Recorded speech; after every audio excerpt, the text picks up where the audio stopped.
Babi Television Uganda webale kubanga otambulira wamu naffe ina gy'osinzira okubanga otugoberera bali mu ggwanga lyattu erya Uganda abali mu United States of America abali e Bungereza nakosa n'abo abali e Dubai Qatar byonna gy'osinzira okubanga ogoberera omukutu guno gwa Babi Television Uganda kugamba nti kyokola ky'amaanyi nnyo era kyekisingira ddala toyama okubanga tubatuusaako byonna ebigenda mu maaso wano we mutali so tubeerawo kubanga tubatuusaako ebyo byonna bye mutasobodde kubanga mulaba obanga muwulira ffe tubinoonyaayo ne tubibateera ku mukutu guno gwa Babi Television Uganda ne tusobola okubanga tubifuna obanga nammwe obaka mubufuna kati nno olunaku olwaleero kikyagendera ddala mu maaso nga mwe mwabirabye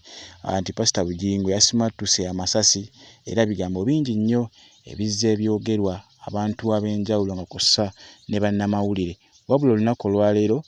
Fulfigure yavuddeyo n'awoninga muganda waffe Umaru Kisekka asinzira wali mu ggwanga lya South Africa nga bamutiisatiisa nti bagenda kumunonera tali wala wabula ye Umaru Kisekka mu vidiyo eno amwanukudde era ogenda kubanga obiwulira bulungi nnyo byonna bye yamugambye na biki Fulfigure bye yabadde atiisatiisa muganda waffe Umaru Kisekka katufuna akatambi kano n'oluvannyuma nja kubanga komawo tweyongereyo. Umaru Kisekka ayogera bitono kwa toli wala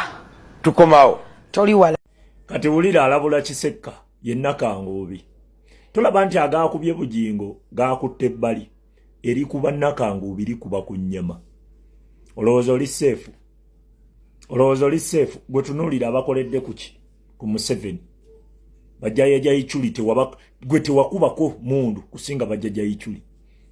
naye nabo bagenzi segedde bamala kwogera ku Bugingo sokombolireko bamala kwogera ku Bugingo ate kikazi gwe neetega nnyo naye nagamba sirya bisiyaga sisobola kukutwala wannaalo nga ajja kungamba mutabani watandise okulya ebisiyaga nzo nfaananira basajja mwanattu naye neeteze nnyo nsobedde ka TV kamwenze content osegeera nze kanze yayogedde oyo sitanti wammwe gwe mukololooza sikimanyi nti mwagala kuyiiya ngeri gye mugunzikira mu Kyagulanyi mwagala kudda mutandike propaganda omusumba wagenda kudda atandike propaganda mu Kyagulanyi eyamupangisiriza ababadde baagala omutta bigenda kwapeninga gwe bitunuulire bw'atakomawo ng'ayogera ku Kyagulanyi kubanga ye pulaani mwagala kugezaako kuziba mawulire gaagowa babagobye mwagowa muswadde segera mukoze sitanti ate sitanti zammwe muttabulamu bw'abalala ne bodyguard owammwe ne mumwettira olw'okuba muyina bye mwagala okuyisaawo y'ensonga lwaki twabagamba teri ali safe mukimanyi bulungi ani akola ki nti eyo sitanti naye bodyguard temwafuddeyo oba abawagira oba tabawagira temwafuddeyo oba abakolera oba tabakolera olw'okuba mwagala okutuukiriza political gundi zammwe oba afaafe kati nammwe abasirikale abakolera abasajja abo mukitegeere nti abasajja abo bwe kituuka kukubala ebintu byabwe gwe toli muntu you are not a human being onangambe mukinakangu bikiwoninge Kisekka musiri seefu gwoli seefu gwosinga bakadaaga okolera gavumenti eyo ne kadaaga yensonga lwaki ne Museveni waali naye yawunzika bamuwadde butwa mukazi wattu ali ati ati ongamba okwogera ebitono kyogamba bodyguard yafudde yayogedde bingi nebino ebikazi kino ekikazi mwana nali nagano kiwa obudde naye kinja Samira buli kaseera gwe nakanguubi nga ye gwe nakanguubi mpozi ng'erinnya baakuwaliwe nga si ye gwe mpozi nga naawe oli eri mu bakabano naye bw'obeera nga gwe nakanguubi teweeyibaala bigenda kwapeninga ne kuggwe osegedde mugezaako kuziba mawulire mugezaako kuzannya diversion zammwe onja Samira olina omusajja omukulu Senkubuge omusajja gwe twakula tuwa ekitiibwa mbona ye awuliriza nakanguubi mbw'ayogerawo ninga Kisekka gwe oli seefu gwe nze nakkiriza siri seefu naye mmwe nammwe temuli seefu n'akamu muyina okitegeera gasiya kale byabadde byakuwanyisiganya bigambo yadde nga bingi nnyo ebikyagenda mu maaso kubanga byogerwa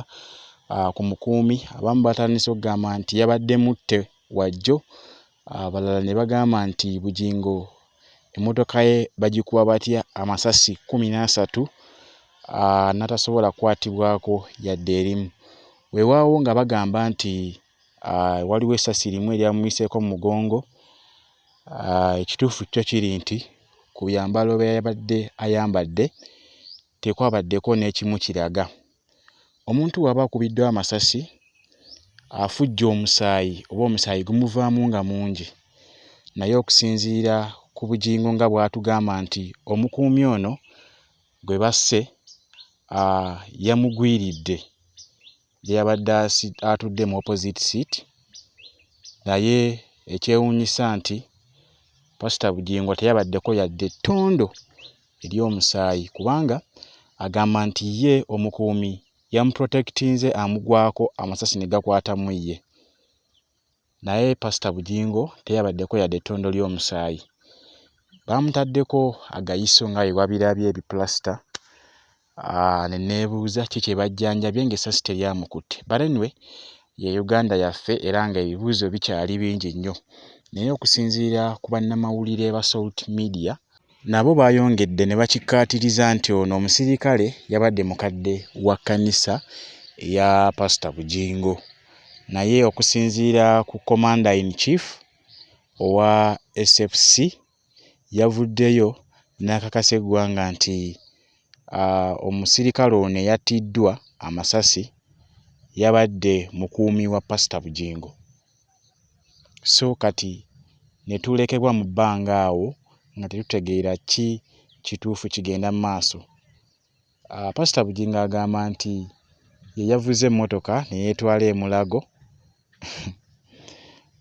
Uganda. But anyway, osobola okuba nga otunnyonnyola gwe ki ky'olaba ekiriwo okusinziira ku story eyo nga bwe wagirabye ku mikutu emirala gyonna oba ne ku Salt,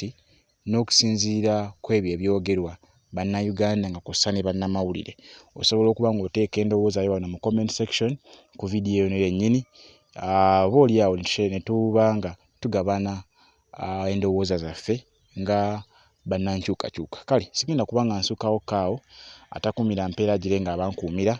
Ndowooza ngenda kuba nga ndeeta eddoboozi lya omusirikale oyo yavuddeyo n'akakasa nti ono gwe basse Bugingo gw'ayita omukadde w'ekkanisa. Akakiriipu ako ngenda kuba nga nkaleeta mu vidiyo yaffe eddako nga SFF